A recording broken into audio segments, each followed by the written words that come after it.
জয় রাধে, জয় নিতাই চৈতন্য। আশা করি সবাই ভগবানের কৃপায় খুব ভালো আছেন এবং আনন্দিত আছেন। আমরা ভগবানের কৃপায় শ্রীমদ্ ভগবদ্ গীতা কথামৃত আলোচনা করছিলাম প্রসঙ্গক্রমে। আমরা বর্তমানে শ্রদ্ধাত্রয় বিভাগযোগ প্রথম শ্লোক অর্জুনের প্রশ্ন, দ্বিতীয় শ্লোক ভগবানের প্রথম উত্তর শুনলাম। প্রধানত শ্রদ্ধাত্রয় অর্থাৎ 3 প্রকার শ্রদ্ধার কথা বলেছেন। যেমন আমি উদাহরণ দিয়েছিলাম এই প্রসঙ্গটি বোঝানোর জন্যে যে একজন মাংস বিক্রেতাও তার দোকানে কিন্তু ধূপ দেয় দেবতার উদ্দেশ্যে। আবার একজন ভগবদ্নিষ্ঠ পুরুষও তার ভগবানের সুগন্ধ বিধান করার জন্যেও তিনি ধূপ দেন বাড়িতে। তাই দুইজনের শ্রদ্ধার মধ্যে পার্থক্য তো আছেই। একজন শাস্ত্রসম্মতভাবে করছেন, আরেকজন কি শাস্ত্র বর্জিত যে শ্রদ্ধা তিনিও করছেন, কিন্তু শাস্ত্র বর্জিত শ্রদ্ধা করছেন।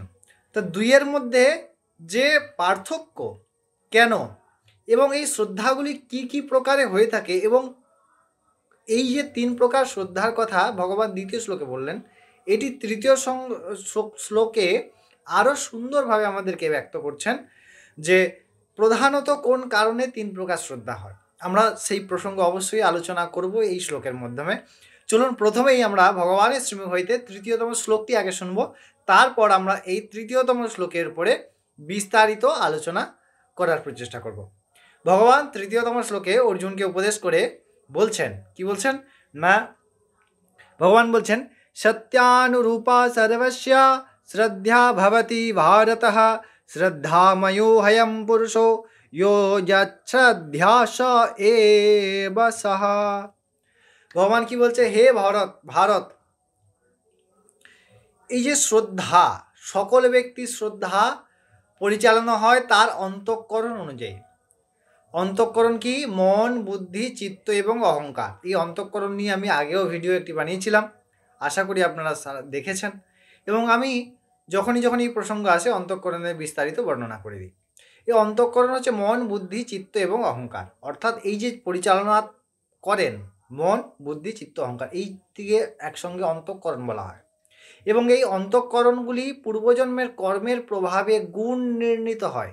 অর্থাৎ আগে যে কাজ করেছি, যেমন যদি যে কোনো বস্তুকে যদি সবুজ রঙের মধ্যে ডুবিয়ে রাখা হয়, তাহলে সেই বস্তু তুলে নিলে কী হবে? সেটি সবুজ থাকবে। সেরকম আমরা যদি তমগুণের কাজ করি তাহলে আমরা তমগুণ প্রাপ্ত অন্তঃকরণ হবে, যদি সত্যগুণের কাজ করি তাহলে সত্যগুণ প্রাপ্ত অন্তঃকরণ হবে।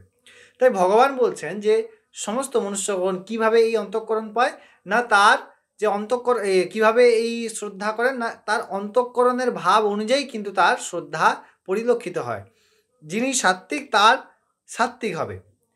এবং আরও বলছেন, তাই ভগবান বলছেন, আরও বলছেন যে তাই যে যেমন শ্রদ্ধাযুক্ত তার স্বরূপ অর্থাৎ তার স্বভাবেও সেই নিষ্ঠাতেই থাকে। অর্থাৎ যিনি তমগুণ যুক্ত তিনি তমগুণ শ্রদ্ধা প্রদর্শন করেন, যিনি সত্যগুণ যুক্ত তিনি সত্যগুণযুক্ত শ্রদ্ধা প্রদর্শন করেন।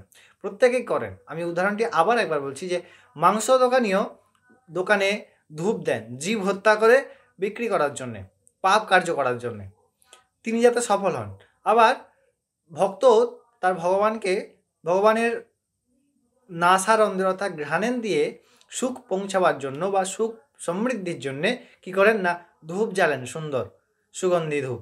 তাহলে দুইয়ের শ্রদ্ধার মধ্যে পার্থক্য আছে। আশা করি অর্জুনের প্রশ্নের এই দ্বিতীয় উত্তরটি ভগবান বললেন, আশা করি আপনারাও বুঝতে পেরেছেন। আমরা পরবর্তী দিন আবার পরবর্তী শ্লোকটি নিয়ে ফিরে আসবো। ততক্ষণ আপনারা অনেক ভালো থাকবেন, আনন্দিত থাকবেন এবং অবশ্যই আমাদের সঙ্গে জুড়ে থাকুন সাবস্ক্রাইব করে। ততক্ষণ জয় রাধে, জয় নিতাই চৈতন্য।